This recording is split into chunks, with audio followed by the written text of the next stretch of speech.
Hello बच्चों, welcome to the channel. बच्चों, आज की इस वीडियो में हम करने वाले हैं कक्षा 8 का भूगोल का अध्याय 2, भूमि, मृदा, जल, प्राकृतिक वनस्पति और वन्य जीवन संसाधन। तो चलो शुरू करते हैं हमारी आज की वीडियो। हमारा पहला प्रश्न है, भूमि के कितने प्रतिशत भाग पर जनसंख्या रहती है? तो उत्तर है, भूमि के 30% भाग पर जनसंख्या रहती है। शेष 70% भाग विरल है या निर्जन है। ठीक है,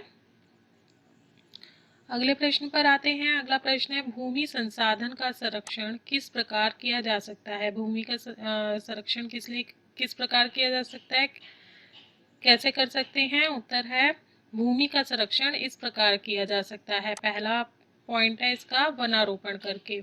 वनारोपण करके मीन्स वनों का रोपण करके अलग अलग जगह पर पेड़ पौधे लगाकर। दूसरा है, कीटनाशकों और उर्वरकों के विनियमित उपयोग द्वारा। कीटनाशक और उर्वरक यूज होते हैं खेतों के अंदर, आजकल जरूरत से ज़्यादा यूज होते हैं, जिसकी वजह से भूमि जो है वो पॉइजनस होती जा रही है, प्रदूषित होती जा रही है। तो उसका नियमित उपयोग करें, जितनी ज़रूरत है केवल उतना ही उपयोग करें, उससे ज़्यादा उपयोग ना करें, जिससे भूमि को की रक्षा की जा सके।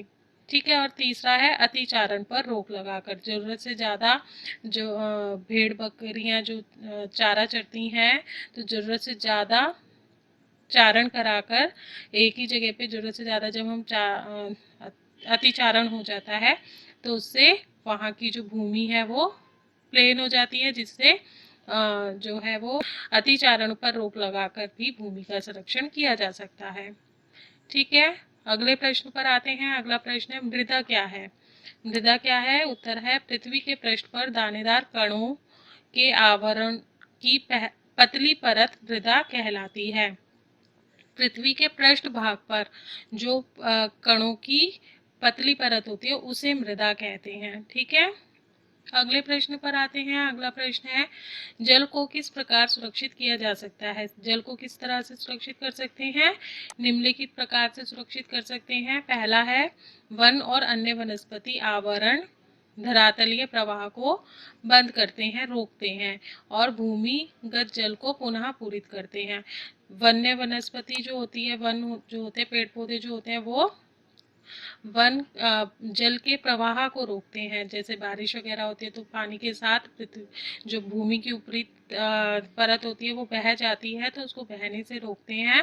और जब भूमि उस जल को सोख लेती है तो भूमिगत जल जो है उसका भी पूरण हो जाता है। तो इस प्रकार हम जल का संरक्षण कर सकते हैं। दूसरा तरीका क्या है? जल संग्रहण करके। जल का संग्रहण करके मीन्स कि जल को स्टोर करके बड़े टैंकों में या जलाशयों में जल को स्टोर करके रोका जा सकता है, कि उस समय जल को स्टोर कर लें और बाद में उस जल का प्रयोग सिंचाई आदि कार्यों के लिए कर सकें। ठीक है, अगला पॉइंट है, सिंचाई कार्य स्प्रिंकलरों तथा ड्रिप विधि द्वारा करके। स्प्रिंकलर मीन्स कि एक तरह से फव्वारे टाइप से जो होते हैं उनका प्रयोग करके और ड्रिप विधि का प्रयोग करके हम अगर सिंचाई कार्य करें तो जल कम लगेगा और पेड़ पौधों की सिंचाई भी हो जाएगी और अत्यधिक जल जो जिसका रिसाव हो जाता है, जो बेकार हो जाता है, वेस्ट हो जाता है, वो भी वेस्ट होने से बच जाएगा। ठीक है, अगले प्रश्न पर आते हैं। अगला प्रश्न है, मृदा निर्माण के लिए उत्तरदायी दो मुख्य जलवायु कारक कौन से हैं? मृदा निर्माण के लिए जलवायु कारक कौन से हैं? वो है तापमान और वर्षा। तापमान कभी बढ़ जाता है, कभी घट जाता है, कभी सर्दी होती है, कभी गर्मी हो जाती है। फिर जब वर्षा होती है तो उससे जो पर्वत होते हैं वो टूट जाते हैं, उनमें दरारें पड़ जाती हैं और उससे टूटने से मृदा का निर्माण होता है। ठीक है, अगले प्रश्न पर आते हैं। अगला प्रश्न है, भूमि निम्नीकरण के कारण बताइए। भूमि निम्नीकरण कैसे होता है? अतिचारण से, जरूरत से ज्यादा भेड़ बकरियों का चारण कराने से किसी एक जगह पर। दूसरा, वनोन्मूलन से, वनों के कटाई करने से। तीसरा, रासायनिक उर्वरकों और कीटनाशकों का अत्यधिक उपयोग से। जब कीटनाशक और उर्वरकों का अत्यधिक उपयोग होता है तो उससे क्या होता है? भूमि प्रदूषित हो जाती है। ठीक है। और वर्षा दोहन से, वर्षा दोहन मीन्स कि जब बारिश होती है तो उसके बहाव से भूमि की जो ऊपरी परत होती है वो बह जाती है। फिर तीसरा भूस्खलन से, भूस्खलन मीन्स लैंडस्लाइड जो हो जाते हैं, भूमि जो है फट जाती है, जगह जगह से ऊपर नीचे खिसक जाती है, ठीक है। और तीसरा कारण है, अगला कारण है बाढ़ आने से, बाढ़ आने से भी भूमि की जो ऊपरी परत होती है वो बाढ़ के पानी के साथ बह जाती है, जो उपजाऊ परत होती है वो बह जाती है, तो भूमि बंजर हो जाती है, उसका निम्नीकरण हो जाता है, ठीक है। अगले प्रश्न पर आते हैं। अगला प्रश्न है, भूमि को महत्वपूर्ण संसाधन क्यों कहा जाता है? भूमि महत्वपूर्ण संसाधन क्यों कही जाती है? क्योंकि भूमि जो है उसका उपयोग विभिन्न कार्यों के लिए किया जाता है, जैसे कृषि अगर भूमि नहीं होगी तो कृषि का कार्य कैसे होगा? वन कहाँ कहाँ पर होंगे? पेड़ पौधे कहाँ उगेंगे? खनन कहाँ पर होगा? जो ये मशीनें वगैरह जो लगती हैं, जो खुदाई का कार्य होता है और खुदाई करके खनिज निकाले जाते हैं, जमीन से ही तो निकलते हैं, वो काम कहाँ से होगा अगर भूमि ही नहीं होगी? तो सड़कों का निर्माण कहाँ से होगा? उद्योग कहाँ पर लगेंगे? भूमि के ऊपर ही लगते हैं, तो ये सभी कार्य भूमि पर होते हैं, इसलिए भूमि बहुत ही महत्वपूर्ण संसाधन है, ठीक है। अगले प्रश्न पर आते हैं। अगला प्रश्न है, किन्हीं 2 सोपानों के नाम बताइए जिन्हें सरकार ने पौधों और प्राणियों के संरक्षण के लिए आरंभ किया था। कौन से हैं 2 सोपान? वो राष्ट्रीय उद्यान, जो सरकार ने जगह जगह राष्ट्रीय उद्यान बनाए हैं ताकि पेड़ पौधों और जंगली प्राणियों की रक्षा की जा सके, और जैवमंडल निचय, वो भी राष्ट्रीय उद्यान की तरह ही होते हैं जहाँ पर प्राणियों की रक्षा होती है, ठीक है। अगले प्रश्न पर आते हैं। अगला प्रश्न है, 2 मानवीय कारक बताइए जो भूमि की उपयोगिता निर्धारित करते हैं। भूमि की उपयोगिता निर्धारित करने वाले कारक कौन से हैं? जनसंख्या और प्रौद्योगिकी, ठीक है। ये 2 कारक हैं जो कि भूमि की उपयोगिता निर्धारित करते हैं कि भूमि किस प्रकार उपयोगी है।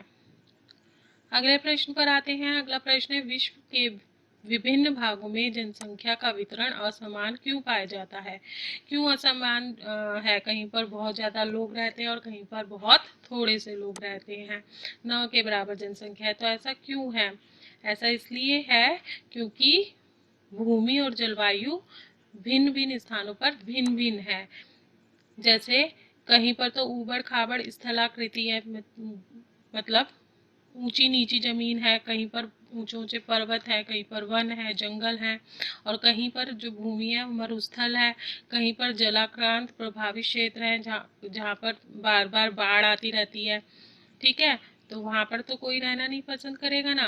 केवल जो मैदानी इलाके हैं जहाँ पर उर्वर उपजाऊ भूमि है, जहाँ पर खेती बाड़ी की जा सकती है, या जो नदी घाटियाँ हैं जहाँ पर खेती बाड़ी की जा सकती है, केवल वही स्थान होते हैं जहाँ पर जनसंख्या बसती है, क्योंकि वहाँ पर लोगों को उनकी सुविधाओं की सभी ज़रूरतें पूरी हो जाती हैं।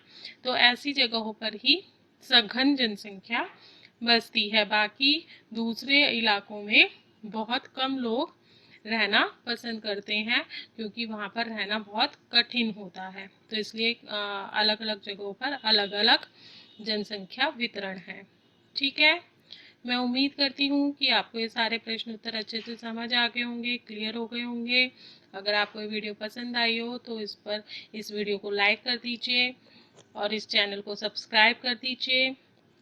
दोस्तों के साथ ज़्यादा से ज़्यादा शेयर कर लीजिए और मुझे ज़्यादा से ज़्यादा मोटिवेट कीजिए, ताकि मैं ऐसी वीडियो आपके लिए बनाती रहूँ, आपके लिए लाती रहूँ। आज के लिए बस इतना ही, फिर मिलेंगे नई वीडियो में एक नए चैप्टर के साथ। तब तक के लिए बाय बाय।